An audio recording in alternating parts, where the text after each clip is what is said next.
ಮಾಜಿ ಮುಖ್ಯಮಂತ್ರಿ ಬಿಎಸ್ ಯಡಿಯೂರಪ್ಪ ಕೊರಟಗೆರೆ ತಾಲೂಕಿನ ಬರಪೀಡಿತ ಪ್ರದೇಶಗಳಿಗೆ ಭೇಟಿ ನೀಡಿದರು. ಕೊರಟಗೆರೆ ತಾಲೂಕಿನ 2 ಗ್ರಾಮಗಳಿಗೆ ಭೇಟಿ ನೀಡಿ ರೈತರೊಂದಿಗೆ ಸಂವಾದ ನಡೆಸಿ ಬರ ಅಧ್ಯಯನ ನಡೆಸಿದರು. ರೈತರು ಬಿತ್ತನೆ ಮಾಡಿರುವ ಎಲ್ಲ ಬೆಳೆಗಳು ಮಳೆ ಇಲ್ಲದ ಕಾರಣ ಸಂಪೂರ್ಣವಾಗಿ ನಾಶವಾಗಿರುವ ಹಿನ್ನೆಲೆ ಭೇಟಿ ನೀಡಿದರು. ಕೊರಟಗೆರೆ ತಾಲೂಕಿನ ಕಸಬಾ ಹೋಬಳಿಯ ಬೋಡಬಂಡೇನಹಳ್ಳಿ ಗ್ರಾಮದ ಸರ್ವೆ ನಂಬರ್ 72ರಲ್ಲಿ ರಾಗಿ, ಜೋಳ, ಶೇಂಗಾ ಬೆಳೆಗಳನ್ನು ವೀಕ್ಷಣೆ ಮಾಡಿದರು. ಹಾಗೂ ಕಾಮೇನಹಳ್ಳಿ ಗ್ರಾಮದ ರೈತರ ಹೊಲಕ್ಕೆ ಭೇಟಿ ನೀಡಿ ಹೊಲದಲ್ಲಿ ಒಣಗಿ ಹೋಗಿರುವ ಬೆಳೆಗಳನ್ನು ಪರಿಶೀಲಿಸಿ ಸರ್ಕಾರ ಶೀಘ್ರವಾಗಿ ಪರಿಹಾರ ನೀಡಬೇಕಾಗಿದೆ. ರೈತ ಬಿತ್ತಿರುವ ಎಲ್ಲ ಬೆಳೆಗಳು ನಾಶವಾಗಿದೆ. ಆದಷ್ಟು ಬೇಗ ರೈತರಿಗೆ ಸಿಗಬೇಕಾದ ಪರಿಹಾರದ ಹಣ ಅವರ ಕೈ ಸೇರಬೇಕು. ಇಲ್ಲದಿದ್ದರೆ ಮುಂದಿನ ದಿನಗಳಲ್ಲಿ ರಾಜ್ಯ ಸರ್ಕಾರದ ವಿರುದ್ಧ ಉಗ್ರ ಹೋರಾಟ ಮಾಡಬೇಕಾಗುತ್ತದೆ ಎಂದು ರಾಜ್ಯ ಸರ್ಕಾರಕ್ಕೆ ಎಚ್ಚರಿಕೆ ಸಂದೇಶ ನೀಡಿದರು. ವರದಿ ಮಂಜುಸ್ವಾಮಿ ಎಂಎನ್, ಕೊರಟಗೆರೆ.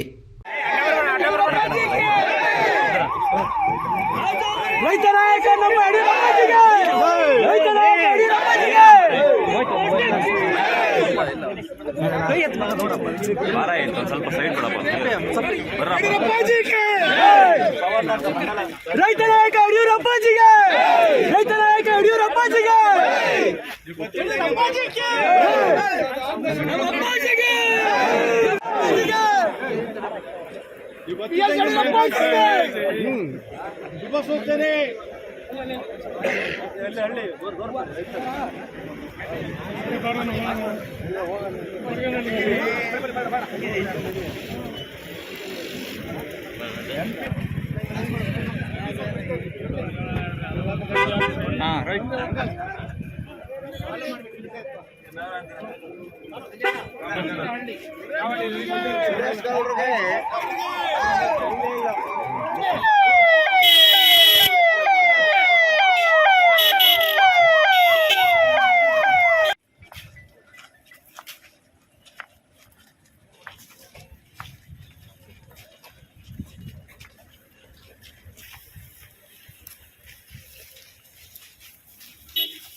ಮುಸ್ಕಿನ್ ಜೋಳ ಇದು ಸರ್. ಇಲ್ಲಿ ಮೇನ್ ಕ್ರಾಪ್ ಕೊರಟಗೆರೆಯಲ್ಲಿ ಮುಸ್ಕಿನ್ ಜೋಳ.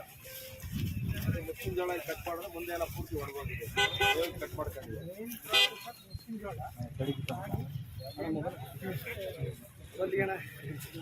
ಫೋಟೋ ತೆಗಿತೀರ ತಮಗೆ ಬಿಡು.